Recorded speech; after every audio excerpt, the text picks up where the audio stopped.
Hey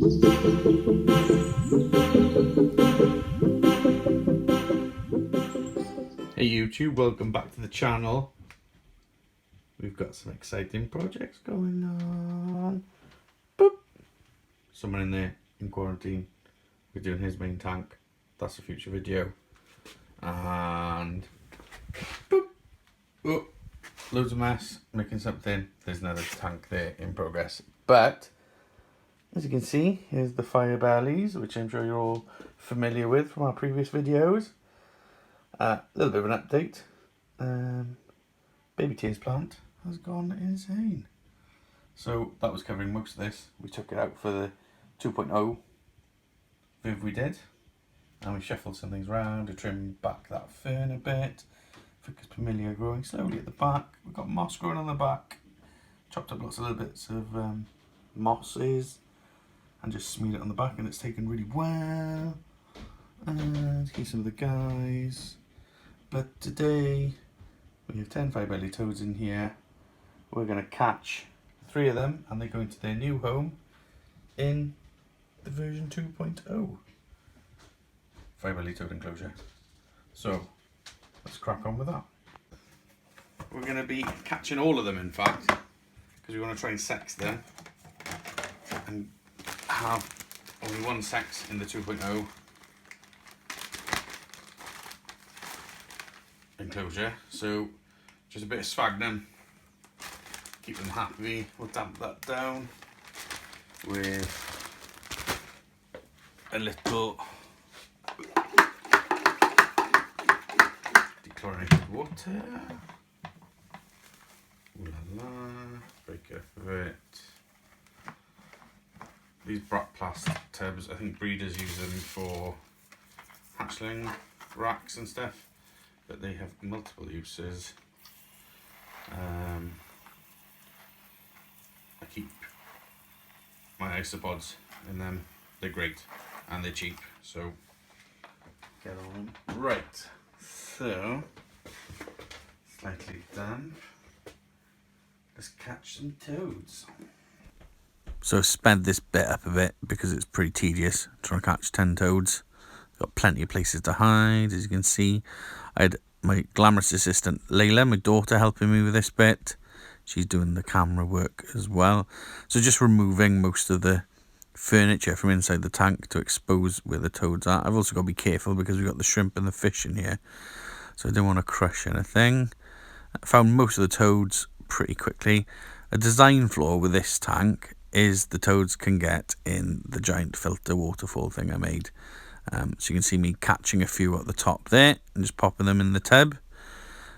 I think the trickiest bit was just after that, when I had to move that big filter box about inside and not squish any of the inhabitants, which I managed to do successfully. I'm glad to be able to tell you. So I think that's the final 1 or 2. So back to sorting through the toads. So we're going to try and sex these toads. I've had a look. What we need to be looking for. I noticed some breeding behaviour a couple of days ago from one of them, so I'm hoping the males might have developed their nuptial pads, which should make sexing a lot easier. Just need to get some lids for these small ones, so we can separate them. Glove it, because we don't want any of the oils from my skin affecting them.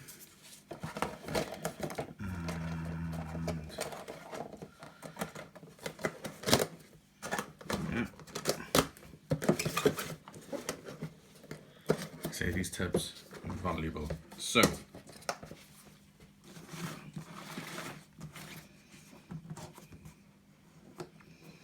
yeah, we're looking for nuptial pads. Males apparently have thicker forearms, tend to be wartier. That's it really. Apparently there's something to do with the webbing on their toes as well. We'll have a look, see how we get on with the 3 criteria you already know about. So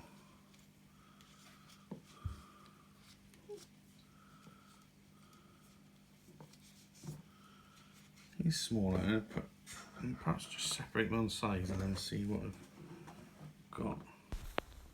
So looking for those features didn't really work at all. They're too squirmy, they're too small.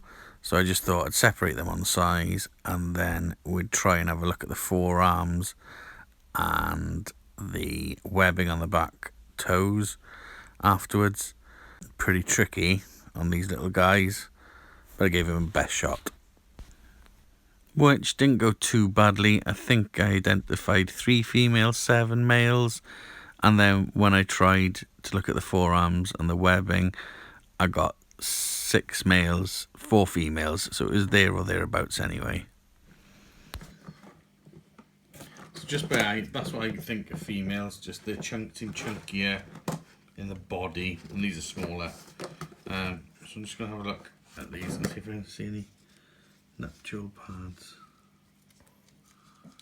on these guys. They are incredibly wriggly, and obviously you want to be very delicate if you're handling something like this. He's probably secreting all sorts of toxins, trying to get me to leave him alone. Another reason to wear gloves.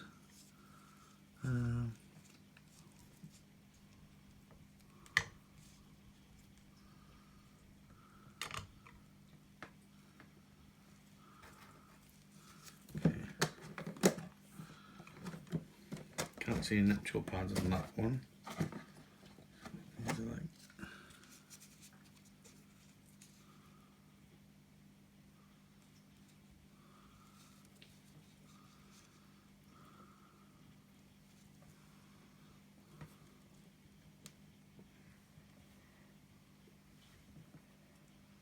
no pad on that one.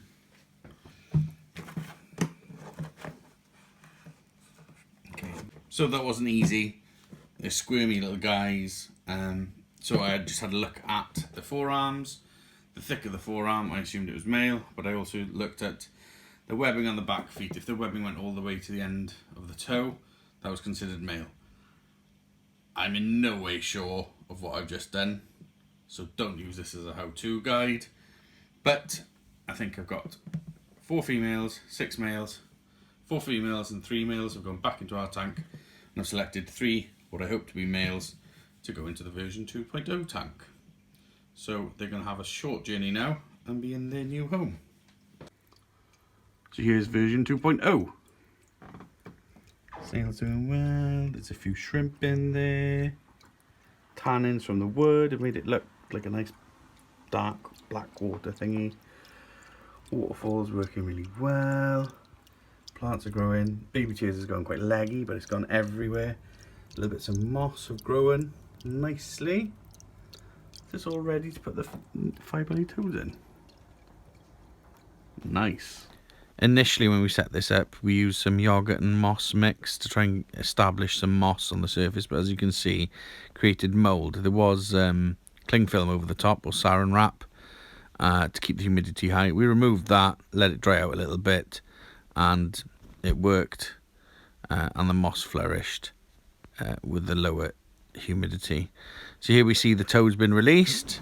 Let's put them on the land so they know where the land is. The land's quite high in this, so I wanted them to work it out. So quickly get them in, try to cause minimal amount of stress, but you can see they're coming to the front there, and I preempt them trying to jump out, and bop, he went for it, so I got it just in time. But overall, really happy. They seem to establish themselves well. Once we put them in there, I made sure they could get up on the land. There's sort of a ramp at the side near the filter box that's there. That one went straight onto a piece of wood. You can see the baby chairs have just gone really leggy. It's got a Jungle Dawn lamp on it, so I don't know. There's a really high quality sort of LED lamp or bulb in the hood. So I don't know if that's making it grow like that. I'd have thought leggy would be low light, but I don't know. But here's the toads in there at the waterfall, enjoying the environment. You can see the moss is growing brilliantly there at the side. Really happy with how this has turned out. The waterfall looks great. It's functional. It's functioning well. Did water tests before adding these guys as well, and I added shrimp and things. It's been very gradual with all the lockdowns, but we've got there in the end. I think these guys have got a great home. Possibly better than the tank we started off with, but they look happy. That's the main thing. It's about making something aesthetically pleasing for yourself and something that's going to be enriching for the animals. But there we are, actually chilling in the waterfall. Well, thanks for watching, guys. Appreciate your views. If you consider hitting like, subscribing and leaving a comment, that'd be great. Thanks, YouTube.